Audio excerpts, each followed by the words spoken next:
اوكي.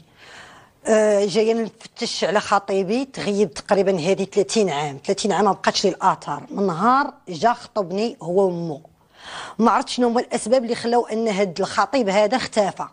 فهمتي؟ واش يمكن ما صدقش انه لقى فارسة احلامه؟ ربما.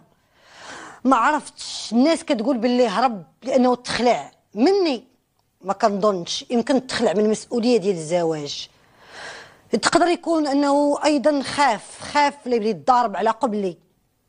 مغيار الله اعلم، ما خليش الفرصه فين نعرفه. فلهذا انا اليوم كنتوجه لك بنداء. شوف خطيبي، انت راك اول واخر خطيب جا طرق بابي. فهمتي؟ باش نتفاهموا. راه ما يمكنش نفرط فيك ابدا. انا راه وراك والزمن طويل، قد قصار الزمان او طوال. المواصفات ديال خطيبي هو زوين، عندو واحد الخاله هنايا حدا ودنو ما كتبانش بزاف، خاصك تجي ليه من اليمن لاكوش. نهار جا يخطبني هو وامو كان لابس صنداله ديال الصبع وشورط. هادو هما المواصفات. ما نقدرش نقول لكم اكثر لانه جا بحال شي فلاش هكا ضربني وزاد.